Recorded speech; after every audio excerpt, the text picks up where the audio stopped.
Hi hello friends, இன்றைக்கி நம்ம என்ன பார்க்க போகிறோம் அப்படின்னா 1 வீக் பிஃபோராக நாங்கள் ஊருக்கு போயிருந்தோம். அந்த வீடியோ அப்லோட் பண்ண முடியல. அதை தான் இன்றைக்கி நான் அப்லோட் பண்ணுறேன். இங்கே கீழே படுத்துருக்கிறது பாருங்கள், அன்பு.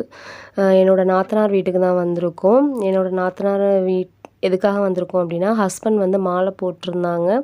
அதனால் சரி நாத்தனார் வீட்டுக்கு, அம்மா வீட்டுக்கு, மாமியார் வீட்டுக்கு எல்லாத்துக்கும் போகலாம் அப்படின்னு சொல்லிட்டு நாத்தனார் வீட்டுக்கு வந்திருந்தோம். அதுக்கப்புறம் அங்கே நேச்சுரலாக மேக்ஸிமம் நான் உங்களுக்கு காமிச்சிருப்பேன். பிச்சி செடி, மல்லி செடி, அப்புறம் அவரைக்கொடி, வெத்தலை கொடி எல்லாமே அங்கே அவள் நேச்சுரலாக வீட்டிலேயே வளர்க்குறா. சூப்பராக இதுக்கு முன்னாடி நான் வீடியோஸ் நிறைய போட்டிருப்பேன். வெத்தலை செடி, அவரைக்கொடியெல்லாம். மார்னிங் எங்களுக்கு என்னென்னா பூரியும் மசால் கிழங்கும் வச்சு நாங்கள் சாப்பிட்டோம். எல்லாருமே ஃபேமிலியாக உட்காந்து சாப்பிட்டோம். ஏன்னா ஹஸ்பண்ட் மாமியார் வீட்டில் இருந்தாங்க. நாங்கள் காலையிலே வந்ததும் எங்கள் நாத்தனார் வீட்டில் கொண்டு விட்டாங்க. ஏன்னா பசங்க ரொம்ப ஆசைப்பட்டாங்க அப்படின்னு சொல்லி கொண்டு விட்டாங்க. நாங்கள் அங்கே சாப்பிட ஆரம்பித்தோம் காலையிலே வந்ததும். இதில் அபியும் நன்சியும் ரொம்ப செட் ஆகிடுவாங்க. மது பாப்பா தனியாக ஒதுக்கிடுவாங்க. மது அவங்க அத்தை கூட தான் ரொம்ப மிங்கிள் ஆவா. நாங்கள் எல்லோரும் அப்படி பேசிகிட்டே சாப்பிட்டுட்டு இருந்தோம். அபியும் நன்சியும் விளாண்டுட்டு இருந்தாங்க.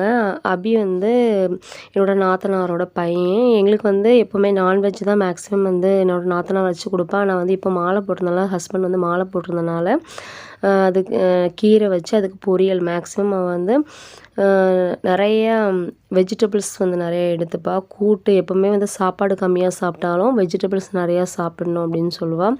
ஒரு மாங்காவும் உள்ளே போட்டு வேக வச்சு மாங்காவும் கொடுத்துட்டா. ஆளுக்கு ஒரு மாங்காய், அடுத்தது பொரியல், கீரை அதெல்லாம் வச்சு சூப்பராக சாப்பிட்டோம். சாப்பிட்ட அப்புறம் எங்களோட அப்பா வீட்டுக்கு போகலாம், அப்பா அம்மாவை பார்க்க போகலாம் அப்படின்னு சொல்லிட்டு கிளம்புனேன். இது ஒரே நாளில் நடந்தது கிடையாது.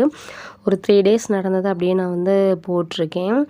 இது அப்பா எங்கள் வீட்லேயும் பிச்சி செடி, அதுக்கப்புறம் கொஞ்சம் முடிஞ்ச செடியெலாம் எங்கள் அம்மா அவங்களால முடிஞ்சதை வளர்த்துட்ருக்காங்க.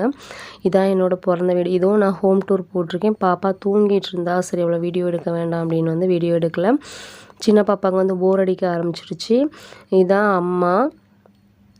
நான் அம்மா வீட்டுக்கும் போயிட்டு உடனே கிளம்பிட்டேன். ஏன்னா 2 daysலேயே கிளம்பணும்னு சொன்னாங்க. அதனால் கிளம்பிட்டோம். அதுக்கப்புறம் என்னாச்சு அப்படின்னா, எனக்கு கொஞ்சம் உடம்பு முடியல. அதனால் ஒரு நாள் இருந்துட்டு தான் வந்தோம். இது அப்பா, அம்மா, பாப்பா எல்லோரும் ஒரு பிக்சர் எடுத்தேன். அதுக்கப்புறம் நன்சியும் தூங்கி முழிச்சு வந்துட்டா. எடுத்துகிட்டு அதுக்கப்புறம் நாங்கள் அன்றைக்கி ஈவினிங்கே கிளம்பிட்டோம்.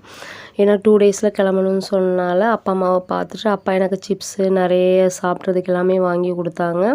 அடுத்தது என்னோடய நாத்தனார் வீட்டுக்கு புட்டு, எங்கள் ஊர் பக்கம் ரொம்ப ஃபேமஸான புட்டு. அடுத்தது அதுக்கு வச்சு சாப்பிட்றதுக்கு சுகர் ப்ளஸ்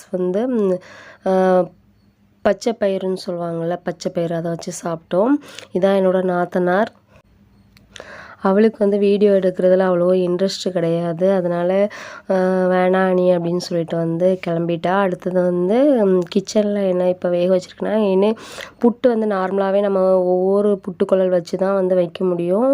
ஃபஸ்ட்டு புட்டுக்குழல் வச்சது குழந்தைங்களுக்கு கொடுத்து 2 குழல் வச்சு 3 பேத்துக்கும் பிரித்து கொடுத்தோம். அடுத்தது நாங்களும் வச்சு சாப்பிட்டாச்சு. அப்புறம் ஹஸ்பண்ட் சபரிமலைக்கு கிளம்புறதுக்கு கோயில், அவங்க ஊர்லேயே ஒரு ஐயப்பன் கோயில் இருக்குது. அந்த ஐயப்பன் கோயிலை வச்சு தான் நார்மலாகவே அவங்களுக்கு கட்டுவாங்க. ஹஸ்பண்ட் இதோட 3 மாலை தான் போட்டிருக்காங்க. ஃபஸ்ட் டைம் நன்சி பிறந்த ஸ்டார்டிங்கில் ஒரு மாலை போட்டிருந்தாங்க. அப்புறம் கேப் விட்டாங்க. போன வருஷம் குழந்தைங்க கூட 3 வாரம் சேர்ந்து ஹஸ்பண்ட் 2 பாப்பாவும் சேர்ந்து போட்டாங்க. பாப்பாவுக்கு 10 வயசு ஆனனால பெரிய பாப்பாவை போடக்கூடாதுன்னு சொன்னனால அப்புறம் சின்ன பாப்பாவும் போடல. இந்த வருஷம் ஹஸ்பண்ட் தான் கிளம்புனாங்க அவங்க தம்பி கூட. அதுக்கப்புறம் நாங்கள் அதுக்கு அடுத்த நாள் 2 days கழிச்சு ஹஸ்பண்ட் வந்தாங்க. அதுக்கப்புறம் நாங்கள் சென்னை கிளம்பிட்டோம். எனக்கு என்ன ஸ்கூலுக்கு போக வேண்டியது, ஏன்னா 2 daysன்னு சொல்லிட்டு 4-5 days ஆகிடுச்சு. இந்த டைம் ஊருக்கு போனாலே என்ன ஒரு குறை அப்படின்னா, அப்பா அம்மா கூட எப்போவுமே நான் தங்கிட்டு ஒரு நாள் தங்கிட்டு தான் வருவேன். தங்கச்சியும் ஒரு சில டைம் வந்துடுவா. ஆனால் அந்த டைம் இது என்னால் தங்க முடியல, தங்கச்சியும் வரல. அந்த ஒரு குறை தான். மற்றபடி நல்லபடியாக முடிஞ்சது எல்லாமே. அதுக்கப்புறம் நாங்கள் சென்னை கிளம்பிட்டோம். அவ்வளோதான் ஃப்ரெண்ட்ஸ், இந்த வீடியோ இதோட முடிஞ்சது. நெக்ஸ்ட் வீடியோவில் மீட் பண்ணுறேன். அது வரைக்கும் பாய் பாய் ஃப்ரெண்ட்ஸ்.